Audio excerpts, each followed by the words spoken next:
Григорий Степанович проснулся от протяжного воя, который вибрировал в тишине зимней ночи. Его верный друг и защитник, собака по кличке Буран, словно чувствовал напряжение вокруг. Он вновь начал царапать дверь, издавая странные звуки. Не в состоянии проигнорировать настойчивый вой, Григорий резко приподнялся, его сердце колотилось как никогда. Бывший лесничий, он знал, что такое беспокойство, и причиной его могла быть только одна — волки. Захватив ружье, он вышел на улицу, стараясь идти тихо, чтобы не напугать своего верного спутника.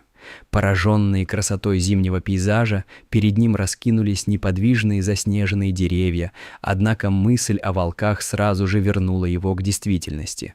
Он взглянул на Бурана, который разрывался между желанием уйти и инстинктом защиты. Григорий почувствовал, как снег тихо потрескивает под его тяжелыми ботинками, когда он шагал к сараю, где хранился инвентарь и дрова. Подойдя к сараю, Григорий заметил, что Буран ведет себя особенно странно. Он постоянно смотрел в сторону утренней тьмы, его выражение лица прямо умоляло о помощи.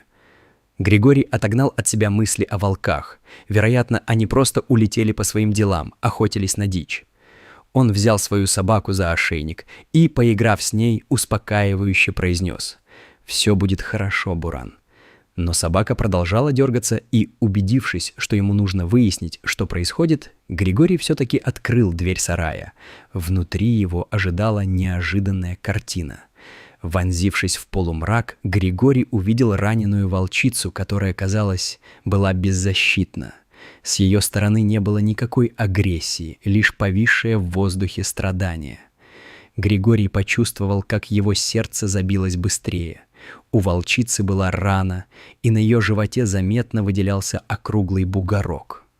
Он вспомнил про времена, когда природа защищала своих представителей, и пересмотрел свои знания о диких животных. Волчица была ранена и, судя по всему, готовилась к родам в полузаброшенном сарае. Григорий осознал, что если он не поможет этой бедной зверушке, последствия могут быть печальными. Несмотря на все риски, заполнившие его душу, он почувствовал, что должен помочь. Без лишних слов Григорий вернулся в дом и начал собирать необходимые вещи. Он знал, что нужно разбудить свою супругу Варвару и обсудить ситуацию.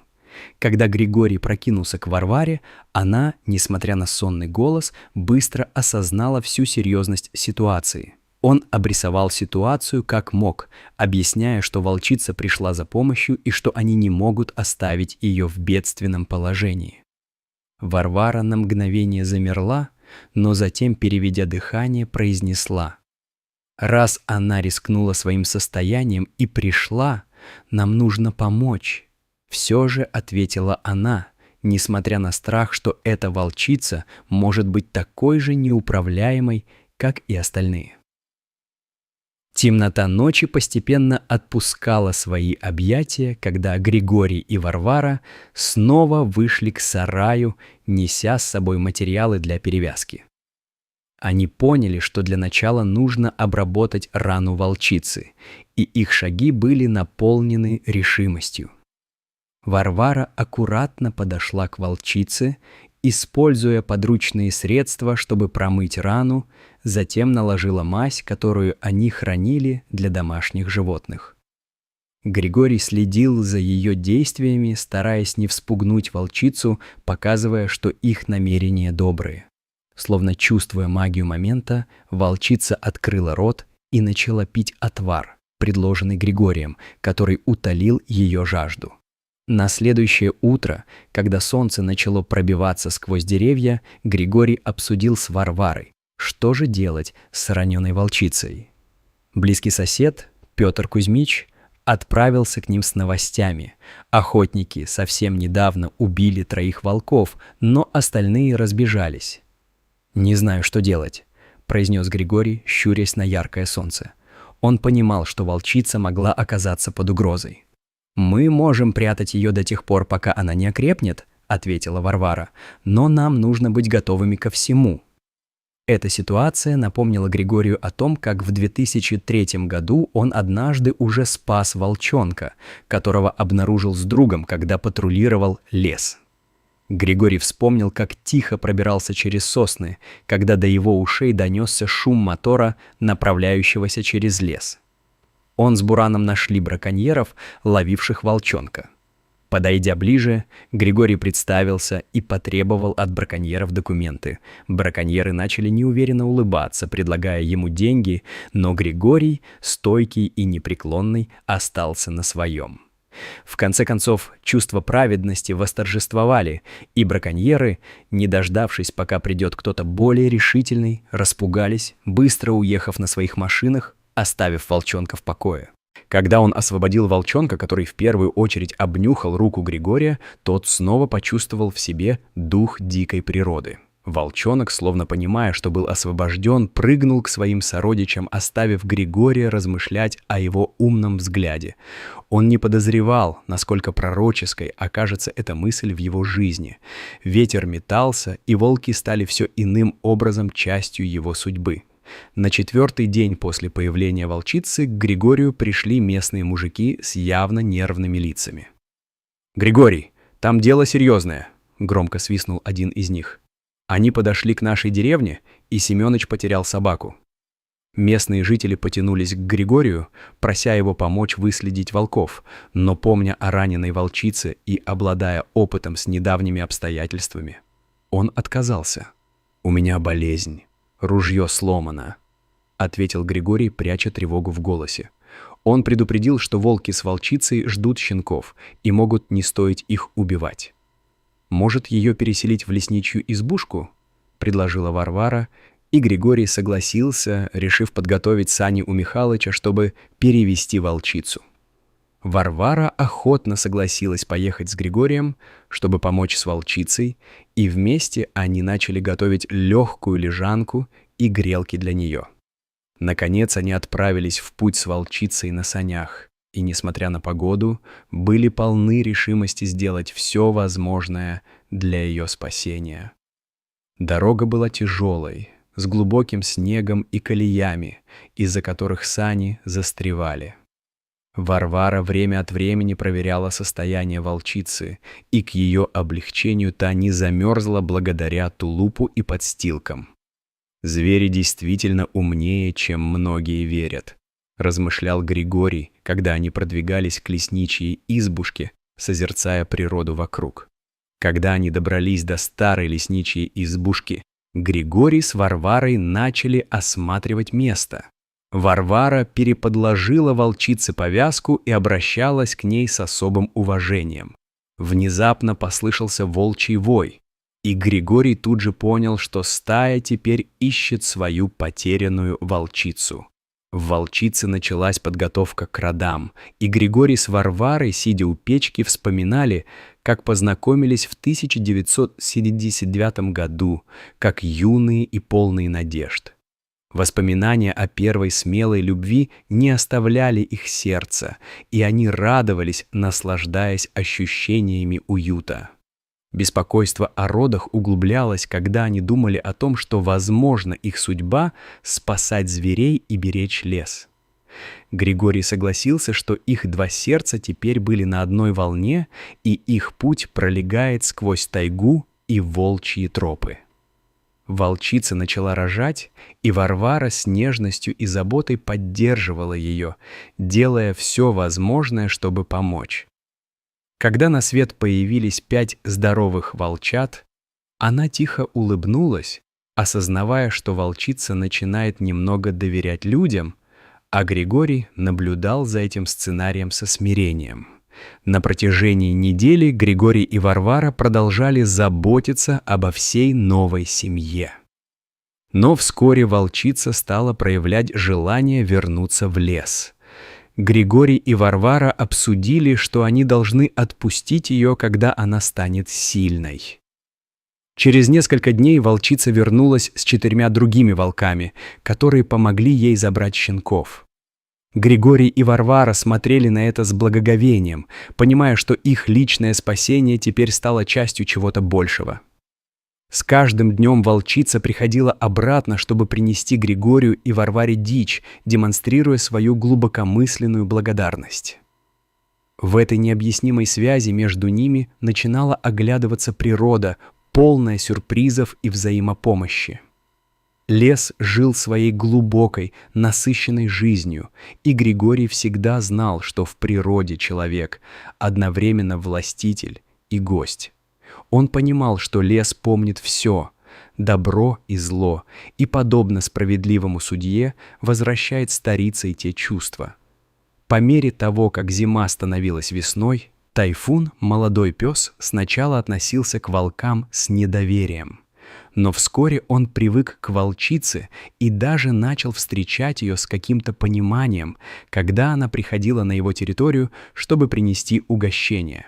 Волчья стая, о которой Григорий заботился, стала неуловимой для местных охотников. С каждым днем в деревне становилось все меньше бродячих собак и крыс, и местные жители утихли. Григорий знал, что они теперь охраняли его, как он когда-то охранял их. Но однажды, когда дошло до того, что Григорий встретил браконьеров, которые мучили волчонка 10 лет назад, осознав, что это одна и та же группа людей, он почувствовал реальное напряжение. Но вместо того, чтобы отказаться от конфронтации, Григорий шагнул вперед и приказал им уйти. После успешной конфронтации с браконьерами Григорий вернулся в поселок, где встретил участкового, который поделился новостями о неудачных попытках потайных аферистов поймать волков, которые теперь действовали в сплоченной стае. Григорий понимал, что лес сильно изменился за последние 5 лет. Летом 2018 года произошел пожар, и многие звери, включая волков, ушли. Даже многие деревья не устояли от огня, который быстро распространился от лагеря.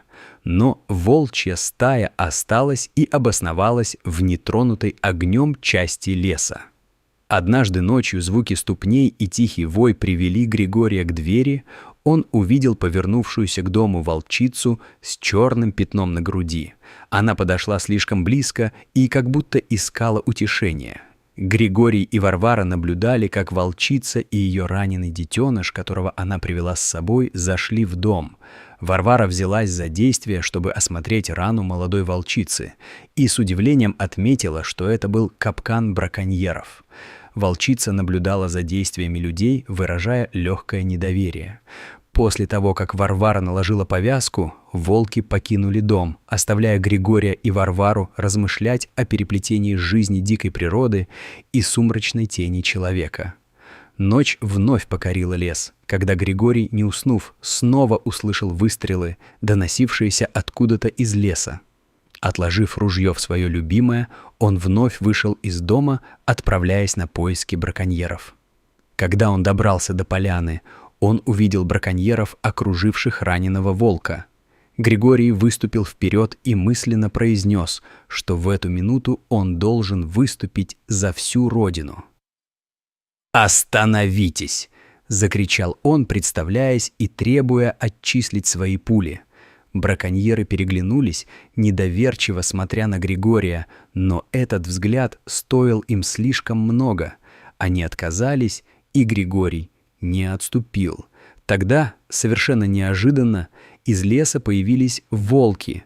Их глаза были полны непреклонности и решимости. Они окружили браконьеров, и Григорий предложил им 2 варианта – бросить оружие или уйти с позором. Браконьеры, поняв, что их дни сочтены, бросили оружие и поспешно ретировались. Григорий поспешил к раненому волку, помог ему и доставил домой, где Варвара принялась за продолжение лечения. Варвара профессионально извлекала пулю и обрабатывала рану волка, с каждым днем тая бесконечные надежды. Волк остался в их доме, превосходя ожидания как во время выздоровления, пока Григорий и Варвара пытались мириться с тем, что их дом снова становился приютом для диких зверей. Волчица вернулась к Григорию, чтобы заботиться о своем сыне, ночуя вокруг него и принося пищу, пока он восстанавливался. Страдая этим чувством завершения, через 2 недели волк встал на ноги и начал делать шаги дальше в сторону свободы. Григорий и Варвара ускоренно наблюдали за воссоединением волчицы с ее сыном, когда волки, охладила свои границы, ушли в лес. Когда тишина снова воцарилась, Григорий сделал запись в своей тетради о спасении волчицы и ее сына. 3 года спустя, когда Григорий встречал молодого лесничего Алексея и журналистку, он делился с ними своими историями о том, как волки защищают лес, преображая его в нечто прекрасное. Алексей попросил Григория передать свои знания о лесе и зверях, и старик с готовностью согласился, предложив молодому лесничему прийти на урок на следующий день, чтобы начать обучение. Григорий вдруг заметил волчицу, которая вот-вот слушала их разговор, и заверил ее, что Алексей будет хорошим другом для стаи. Волчица, как будто чувствуя его честность, вновь рванула в пространство, и Григорий заметил волчьи следы, ведущие к дому, словно каждый раз напоминали ему о том, что вся природа — его истинная судьба. И когда он услышал снова волчий вой, воспевший лесную песню, он понял, что защитить лес — это его долг, и теперь это предстоит новому поколению. Вся жизнь леса, тишина и вой, любовь и дружба всегда были между ним и природой, образуя единую гармонию. Григорий не мог не вспомнить о всех том, что произошло. Он подытожил свои мысли и начал складывать в этом дебюте все, что произошло. Мы все, как и лес, взаимосвязаны, и я хочу поблагодарить всех за внимание, сказал Григорий. Ставьте лайки, подписывайтесь на канал и будьте ближе к природе, она полна магии и вдохновения.